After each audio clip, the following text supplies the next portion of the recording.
એક કહેવાતી વાત છે કે આપણે જો કોઈ નિયમ બનાવતા હોય, કોઈ બીજાને સલાહ આપતા હોય તો એના પહેલા આપણે પોતે એ વાતનું પાલન કરવું જોઈએ। અને હવે આ વાત ક્યાંક ને ક્યાંક લાગુ પડે છે ગેનીબેન ઠાકોર અને તેમની સાથે સાથે ઠાકોર સમાજનું બંધારણ બનાવવાવાળા આગેવાનોની ઉપર। કારણ કે ગેનીબેન ઠાકોર અને તેમની સાથે સાથે જે આગેવાનો હતા તેમનો એક વિવાદ સામે આવ્યો છે અને તેઓ હવે ઠાકોર સમાજના નિયમોનું, બંધારણનું ઉલ્લંઘન કરતા જોવા મળ્યા છે। શું છે સમગ્ર મામલો, વિગતે ચર્ચા કરીશું। નમસ્કાર, હું છું ઉજ્જવલ અને આપ જોઈ રહ્યા છો નિર્ભય ન્યૂઝ। ઠાકોર સમાજનું બંધારણ ચર્ચામાં આવ્યું અર્જુન ઠાકોર અને ગબ્બર ઠાકોરને લઈને, કારણ કે તેમના દ્વારા ઠાકોર સમાજના બંધારણમાં જે એક નિયમ હતો ડીજે નહીં વગાડવાનો, એ નિયમનું ઉલ્લંઘન કરવામાં આવ્યું અને ત્યારબાદ અનેક ચર્ચાઓ થઈ, તેમને નાદ બહાર કરવામાં આવ્યા। એ જ અર્જુન ઠાકોર દ્વારા હવે એક પોસ્ટ મૂકવામાં આવી છે સોશિયલ મીડિયામાં અને તેમના દ્વારા અહીંયા કહેવામાં આવ્યું છે, લો, બંધારણ બાંધવાવાળાને તો બંધારણ નડતું જ નથી, એ કરે એમ થાય, એમના માટે નહીં, બંધારણ બીજા માટે છે। અહીંયા આખો મામલો શું છે એની ચર્ચા કરીએ તો હારીજમાં ઠાકોર સમાજના લગ્ન પ્રસંગે 2 જાતના રસોડા આયોજનથી ચર્ચા તેજ। બંધારણ માત્ર ગરીબ અને સામાન્ય લોકો માટે છે કે રાજકીય મુદ્દાનો એક પાસો?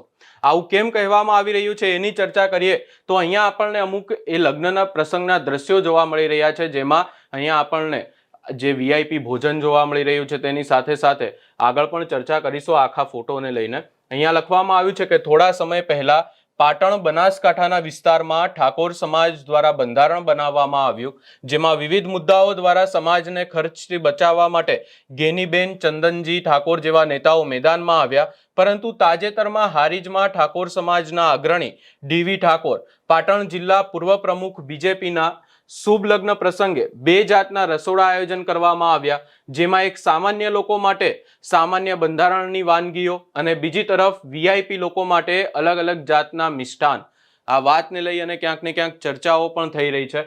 વધુમાં જો વાત કરીએ તો સુંદર વાનગીઓ, જેમાં વિવિધ નેતાઓ, ઠાકોર સમાજના અગ્રણીઓ પણ જોવા મળ્યા, જે ખૂબ જ ચર્ચાસ્પદ છે કે બંધારણ માત્ર ગરીબ અને સામાન્ય લોકો માટે છે કે આ માત્ર કોઈ રાજનૈતિક મુદ્દાનું એક પાસું છે, એ પણ લોકો દ્વારા ચર્ચાઈ રહ્યું છે। વધુમાં લખવામાં આવ્યું છે, સ્થાનિક લોકોના જણાવ્યા અનુસાર આ લગ્ન પ્રસંગમાં વીઆઈપી કેટરિંગમાં જમવા માટે જે બંધારણની સભામાં ગેનીબેન ઠાકોર અને ચંદનજી ઠાકોર હાજર હતા એ પણ હાજર હતા। વધુમાં આખી બાબતને લઈ અને એક બીજી પણ પોસ્ટ વાયરલ થઈ રહી છે, એને લઈને જો ચર્ચા કરીએ તો અહીંયા આ પણ અર્જુન ઠાકોર દ્વારા જ લખવામાં આવ્યું છે। અહીંયા લખવામાં આવ્યું છે, આ બંધારણ ગબ્બર ઠાકોર, અર્જુન ઠાકોર 2 જણા માટે જ છે, બંધારણ બનાવવાવાળાને બંધારણ નડતું જ નથી, એમને તમામ પ્રકારની છૂટ છે એવું લખવામાં આવ્યું છે। વધુમાં અહીંયા લખવામાં, આ ફોટો પણ આપણે જોઈ શકો છો, આ ફોટોમાં ગેનીબેન ઠાકોર જોવા મળી રહ્યા છે। વધુમાં જો ચર્ચા કરીએ, વધુ એક પોસ્ટ અહીંયા કરવામાં આવી છે, અહીંયા લખવામાં આવ્યું છે કે હાઈ પ્રોફાઇલ લગ્નમાં નેતાઓ માટે જલસા, શું બંધારણ નાના લોકો માટે છે? વીઆઈપી રિસેપ્શન, વીઆઈપી ભોજન, વીઆઈપી કંકોત્રી, તો આ શું બંધારણનું ઉલ્લંઘન નથી? અહીંયા આપણને ગેનીબેન ઠાકોર જોવા મળી રહ્યા છે, તેની સાથે સાથે ચંદનજી ઠાકોર પણ જોવા મળી રહ્યા છે અને અહીંયા એ જ વાત લખવામાં આવી છે, કંકોત્રી પણ જોવા મળી રહી છે, અહીંયા વીઆઈપી કંકોત્રી। વધુમાં એક બીજી પોસ્ટ કરવામાં આવી છે, એ પણ આ જ બાબતને લઈ અને કરવામાં આવી છે। અહીંયા આપ જોઈ શકો છો કે ગેનીબેન ઠાકોરને તમામ લોકો જોવા મળી રહ્યા છે।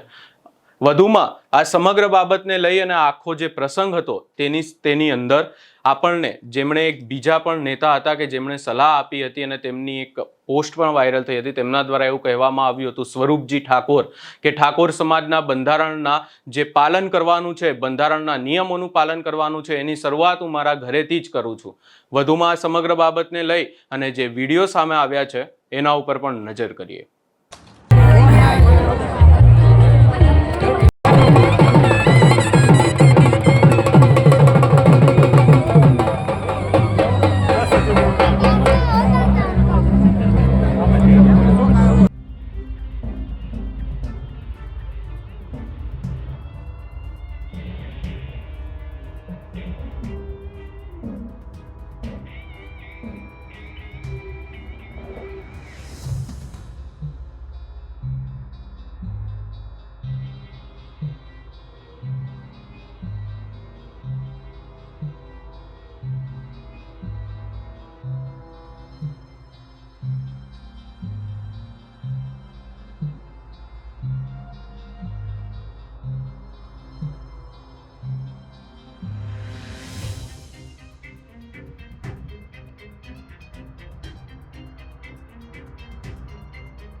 હવે આખી બાબતને લઈ અને લોકો શું માંગ કરી રહ્યા છે એની ચર્ચા કરીએ તો લોકો દ્વારા હવે અહીંયા કહેવામાં આવી રહ્યું છે કે બંધારણ તોડનાર હારીજના નેતા ઉપર કોઈ પગલાં નહીં લેવાય તો હવે બીજા ગરીબના માણસની મેથી મારતા નહીં. અને વધુમાં એક બીજી પણ અહીંયા પોસ્ટ વાયરલ થઈ રહી છે જેમાં લખવામાં આવ્યું છે કે જો તમારાથી બંધારણ ના રહે તો કાં તો સમાજને તમારાથી બહાર કાઢો, નહીતર તમે સમાજથી બહાર નીકળી જાઓ, બાકી બંધારણ રહેશે ને રહેશે.